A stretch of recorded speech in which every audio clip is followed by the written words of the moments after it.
अस्सलामुअलैकुम everyone, welcome back to my channel Learn in Excel. आज का टॉपिक है प्रोपोर्शन। बहुत ही इंपॉर्टेंट टॉपिक है, इसके काफ़ी क्वेश्चंस आते हैं। सो प्रोपोर्शन दरअसल है क्या? रेशो हम अभी पढ़ के आए हैं। प्रोपोर्शन एक्चुअली जब दो इक्विवेलेंट रेशोज़ मिलते हैं तो वो प्रोपोर्शन बनाते हैं। Two equivalent ratios form a proportion. For example 3:4 is equal to 6:8। क्या ये दोनों रेशोज़ इक्वल हैं? यहाँ पे बात हुई इक्विवेलेंट रेशोज़ की, वो प्रोपोर्शन फॉर्म करते हैं, बनाते हैं। Are these two ratios equal? Yes, these two are. How? 6:8 क्या है? अगर इसको हम डिवाइड करें 2 से, दीज आर डिविजिबल बाई 2, तो ये बन जाएंगे 3:4। रेशो को जब हम डिवाइड करते हैं, जब वो अपनी आखिरी फॉर्म में आ जाती है, वो मज़ीद डिविजिबल नहीं होते, तो उस फॉर्म को कहते हैं लोएस्ट फॉर्म। सो ये जिस तरह लोएस्ट फॉर्म है 3:4, 6:8 can be further divided by 2, giving us yielding 3:4. So these two ratios are equal and these two form a proportion. These two ratios constitute a proportion. So ये proportion है, उसको हम पढ़ेंगे कैसे? 3:4 equals 6:8. Okay, now आपको पता चल गया, knowing that or having known that an equality of two ratios constitutes a proportion. दो रेशोज़ की इक्वलिटी प्रोपोर्शन को फॉर्म करती है, कॉन्स्टिट्यूट करती है, बनाती है। For example ratio of A is to B. अच्छा, प्रोपोर्शन को हम, ये आप देख रहे हैं, रेशो को 2 डॉट्स से हम डिनोट करते थे, प्रोपोर्शन को हम 2 डॉट्स इस तरफ, 2 डॉट्स इस तरफ, उससे डिनोट करते हैं। या इक्वलिटी साइन भी प्रोपोर्शन को डिनोट करता है, क्योंकि दो रेशोज़ की इक्वलिटी को प्रोपोर्शन कहते हैं। सो 4 डॉट्स और यू कैन से इक्वलिटी बोथ रिप्रेजेंट और डिनोट अ प्रोपोर्शन। सो यहाँ पे 4 क्वांटिटीज़ हैं।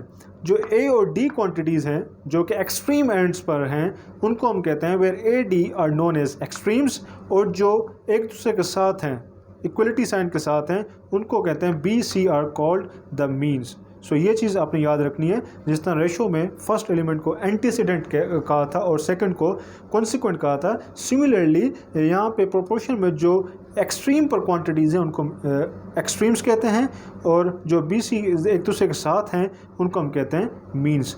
सो आगे इसके एग्जांपल्स देख लेते हैं, इसके बारे में कुछ इंपॉर्टेंट चीज़ें देख लेते हैं ताकि मज़ीद क्लियरिफिकेशन हो। Okay, now these are 2 equivalent ratios जो कि एक प्रोपोर्शन को फॉर्म कर रहे हैं। ठीक है, 2:7 इज इक्वल टू 6:21। इन 4 डॉट्स की जगह हम इक्वलिटी का साइन भी यूज़ कर सकते हैं for proportion. So 6/21 is similar to 2/7। How?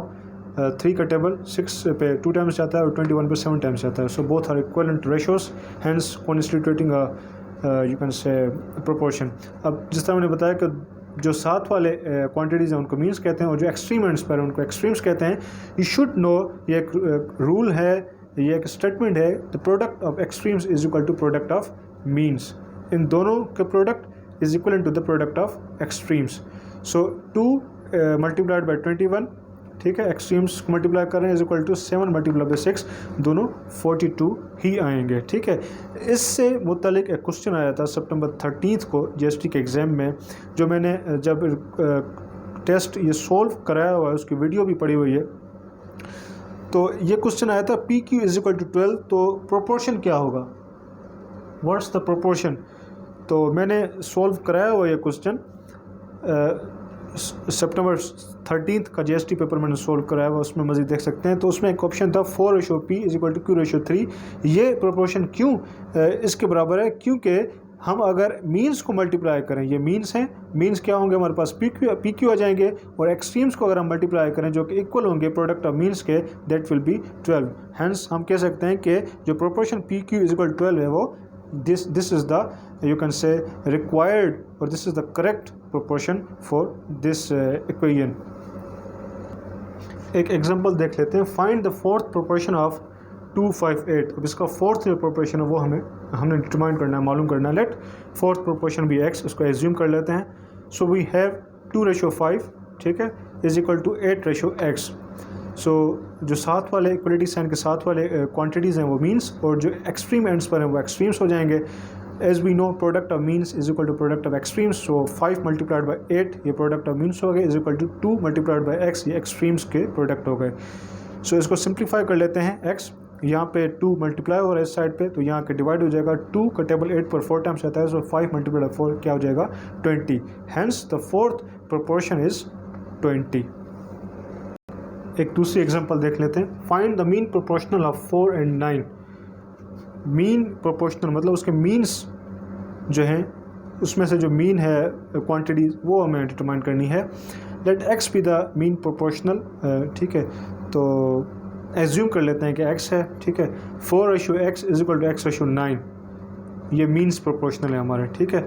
As we all know that the product of extremes is equal to the product of means, so the product of means x multiplied by x ये means की product हो गई, is equal to 4 multiplied by 9 ये extremes की product हो गई। So x square is equal to 4 multiplied by 9 36, 36 किसकी value है 6/2 के बराबर आती है। सो अगर एक्सपोनेंट सेम हो तो बेस क्या हो जाती है, इक्वल हो जाती है। हैंस जो मीन प्रोपोर्शनल है हमारे पास वो क्या है 6। सो दोनों जगह पर क्या आ जाएगा 6, 4:6 is equal to 4:9, sorry not 4, 6, 4:6 is equal to 6:9। तो अगर 4:6 2 का टेबल जाए 2/3 हो जाएगा, एंड 3 का टेबल 6 पे 2 टाइम्स जाता है और 9 पर 3 टाइम्स जाता है, so 2/3। So both the ratios are equivalent, hence we can say that x जो हमारा मीन प्रोपोर्शनल है वो करेक्ट है, 6 is the correct answer. Direct proportion ये एक प्रोपोर्शन का सब टॉपिक है, बहुत इंपॉर्टेंट है, इससे रिलेटेड क्वेश्चंस भी आए हुए हैं जो कि मैंने सॉल्व कराए हुए हैं। सो डायरेक्ट प्रोपोर्शन है क्या, एज द नेम सजेस्ट कि जब दो क्वांटिटीज़ एक दूसरे के साथ रिलेटेड हों, when two quantities are related in such a way, इस तरह रिलेटेड हैं, इस तरह उनमें रिलेशन है कि एक क्वांटिटी अगर एक रेशो के साथ बढ़ती है तो दूसरी क्वांटिटी भी सेम रेशो के साथ बढ़ती है, और वाइस वर्सा क्या मतलब है, ऑपोजिट अगर इसको देख लें कि एक क्वांटिटी अगर सेम रेशियो के साथ डिक्रीज़ होती है तो दूसरी क्वांटिटी का ये इम्पैक्ट होता है, ये फ़र्क पड़ता है कि वो भी उसी रेशियो के साथ डिक्रीज़ हो रही है, तो ऐसी क्वांटिटीज़ को हम कहते हैं डायरेक्ट प्रोपोर्शनल, ठीक है। डायरेक्ट प्रोपोर्शन ऐसे रिलेशन को कहते हैं, ऐसे क्वांटिटीज़ को कहते हैं कि ये दोनों quantities these are directly proportional to each other. Example देख लेते हैं कि क्वांटिटी ऑफ पेंसिल्स हमारे पास हैं, 4 है तो ₹20 उसकी कॉस्ट है, अगर 3 है तो ₹15 कॉस्ट है, अगर 2 है तो ₹10 कॉस्ट है, और अगर 1 है तो ₹5 कॉस्ट है। आप देख रहे हैं कि अगर हम ऊपर से नीचे आएँ तो जो डिक्रीज़ क्वांटिटी ऑफ पेंसिल्स में आ रही है 4 और 3 का जो रेशो है वही सिमिलर रेशो के साथ कॉस्ट भी डिक्रीज़ हो रही है 20 और 15। कॉरस्पॉन्डिंग अगर देखें इस चीज़ में कॉरस्पॉन्डिंग चेन देखें तो कॉरस्पॉन्डिंग चेन इसमें भी सेम ही आ रही है। अगर हम नीचे से ऊपर जाएं तो जो इंक्रीज़ इसमें आ रही है वही कॉरस्पॉन्डिंग इंक्रीज़ इस कॉलम में भी आ रही है। सो ऐसी क्वांटिटीज़ को हम कहते हैं डायरेक्टली प्रोपोर्शनल क्वांटिटीज़, या ऐसे रिलेशन को हम कहते हैं डायरेक्ट प्रोपोर्शन। डायरेक्टली प्रोपोर्शनल की बात कर ली, अब हम आते हैं इन्वर्स प्रोपोर्शन की तरफ। ये बिल्कुल उसके अपोजिट है, as the name suggest inverse. So when two quantities are related in such a way that if one quantity increases in a given ratio the other decreases in the same ratio and vice versa. इसमें यह है कि अगर एक quantity एक ratio के साथ increase कर रही है, बढ़ रही है, तो दूसरी क्वांटिटी उसी रेशियो के साथ डिक्रीज होगी, एंड वाइस वर्सा। मतलब अगर एक क्वांटिटी फर्स्ट क्वांटिटी को देख लें डिक्रीज़ हो रही है एक से रेशो में, तो दूसरी क्वांटिटी फिर इंक्रीज़ होगी उसी रेशो में। तो ऐसी क्वांटिटीज़ के दरमियान जो रिलेशन है उसको कहते हैं इन्वर्स प्रोपोर्शन, और ऐसी क्वांटिटीज़ को कहते हैं इन्वर्सली प्रोपोर्शनल। ये केमिस्ट्री फिज़िक्स में भी टर्म्स यूज़ होती हैं कि क्वांटिटीज़ कौन सी डायरेक्टली प्रोपोर्शनल है, इन्वर्सली प्रोपोर्शनल है। आपने बॉयल्स लॉ पढ़ा होगा, चार्ल्स लॉ पढ़ा होगा, तो उसमें इस रिलेटेड क्वेश्चंस भी आए हुए हैं कि प्रेशर और वॉल्यूम ऑफ गैस दोनों इन्वर्सली प्रोपोर्शनल है। सिमिलरली वॉल्यूम और टेम्परेचर दोनों क्वांटिटीज़ डायरेक्टली प्रोपोर्शनल है। सो इन्वर्सली और डायरेक्टली प्रोपोर्शनल का कंसेप्ट क्लियर होना चाहिए आपके माइंड में। एक एग्जांपल ले लेते हैं इन्वर्स प्रोपोर्शन की, नंबर ऑफ पर्सन्स और टाइम, कि अगर 2 बंदे मिलके काम कर रहे हैं 40 घंटों में, तो 4 बंदे मिलके कितने टाइम में उस सेम वर्क को कंप्लीट करेंगे 20 घंटे में। अगर बंदे 8 बढ़ा देते हैं तो वो वही काम 10 घंटे में कंप्लीट हो जाएगा। अगर 16 पर्सन्स कर देते हैं, क्वांटिटी इतनी बढ़ा देते हैं, तो टाइम उसी हिसाब से उसी रेशो में डिक्रीज़ हो जाएगा, दैट इज़ 5 आवर्स। अगर आप यहाँ इंक्रीज़ देखें, इस दोनों क्वांटिटीज़ में इंक्रीज़ देखें तो सेम रेशो के साथ इन दोनों क्वांटिटीज़ में डिक्रीज़ आ रहा है। So this is known as inverse proportion. आगे उसके एग्जांपल्स देख लेते हैं ताकि मज़ीद क्लियरिफिकेशन हो। एक एग्जांपल है, if 20 metre cloth is used to make 4 dresses, how much cloth is required to make such 15 dresses.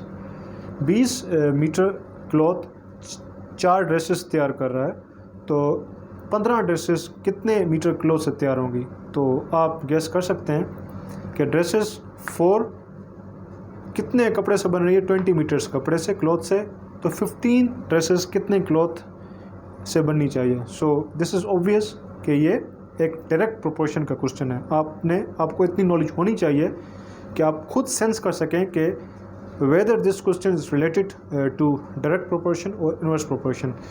ये डायरेक्ट प्रोपोर्शन का सवाल है क्योंकि ड्रेसेस जितनी बढ़ेंगी उतना क्लॉथ भी ज़्यादा यूटिलाइज होगा, या जितना ज़्यादा क्लॉथ यूटिलाइज होगा उतनी ड्रेसेस ज़्यादा बनेंगी। More cloth more dresses. So this is an example, a perfect example of a direct proportion. So हम रेशो बना लेते हैं उसी डायरेक्शन में, जिस तरह एरो है 4:15 इज इक्वल टू 20:x। तो आपको पता है मीन के साथ मल्टीप्लाई होगा और एक्सट्रीम के साथ 4 मल्टीप्लाई बाय एक्स। एक्सट्रीम्स का प्रोडक्ट किसके बराबर होता है, मीन्स के प्रोडक्ट से, 20 मल्टीप्लाई बाय 15। सो 4 का टेबल 20 पर कितने दफ़ा जाता है, 5 times. So 5 multiply by 15 is equal to 75 metres will be required to prepare 15 dresses. अभी इसमें आपने अपनी कॉमन सेंस भी यूज़ करनी है कि अगर 4 ड्रेसेस के लिए 20 क्लॉथ मीटर्स यूटिलाइज हो रहा है, तो 15 के लिए इट्स ऑब्वियस कि 20 क्लॉथ मीटर्स से ज़्यादा ही कपड़ा यूज़ होगा। अगर आपका क्वेश्चन 20 से कम आ रहा है तो समझ जाइएगा that you are committing some mistake, you are making a mistake. आपकी कोई प्रोसेस में कोई या तो कैलकुलेशन की कोई एरर आ गया या कोई प्रोसीजर में मिस्टेक है। सो 15 ड्रेसेस के लिए it's obvious, it's vivid, it's clear कि 20 क्लॉथ या 20 मीटर्स क्लॉथ से ज़्यादा वो कपड़ा यूटिलाइज होगा। Okay, this is the last example. If 80 workers complete a work in 6 days, find the number of days required to complete the same by 10 workers.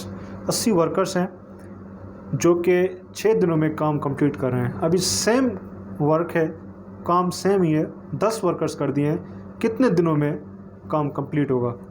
तो this is a clear example of inverse proportion. आपको पता है कि workers कम कर दिए हैं तो जाहिर सी बात है वही सेम काम जो 6 दिनों में हो रहा था 80 वर्कर से, अगर 10 वर्कर हो जाएं तो वो काम बहुत दिनों में हो जाएगा, बढ़ जाएगा काम। So this is an inverse proportion example. Less workers more days required to complete the same amount of work.